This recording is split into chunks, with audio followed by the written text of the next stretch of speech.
एक छोटे से गांव में विजय नामक एक किसान खेतों में काम करके अपनी बहन की स्कूल की फीस भरता था। लेकिन फिर साल 1995 में एक अचानक अकाल पड़ गया, जिसकी वजह से भाई का काम बंद हो गया। अब 6 महीने हो चुके थे, लेकिन दिव्या के भाई ने कोई भी रुपया नहीं भेजा था।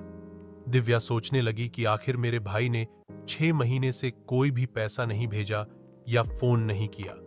ऐसा क्या हुआ होगा फिर? दिव्या को गांव के कुछ आदमियों से पता चला कि उनके गांव में अकाल पड़ गया है और इस साल एक भी बार बारिश नहीं हुई।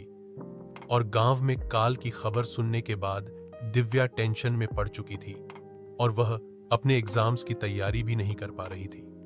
दिव्या एक जगह पर खड़ी यह बातें सोच ही रही थी कि अचानक उसके छोटे भाई राज का फोन आया और उन्होंने बताया कि हमारे भैया विजय का एक्सीडेंट हो गया है।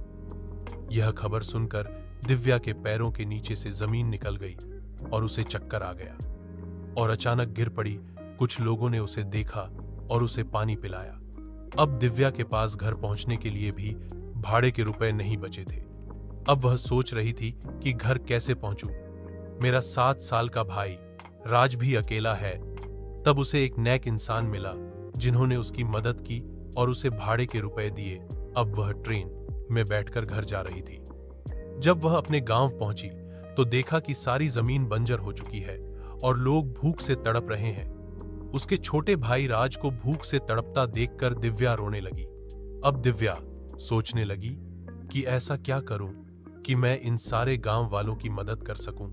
और फिर दिव्या शहर पहुंच गई और फिर एक दिन वह गांव वालों को पता चला कि दिव्या कलेक्टर बन चुकी है। इस बात से हमें यह पता चलता है कि बेटी कहीं भी बेटों से काम नहीं है।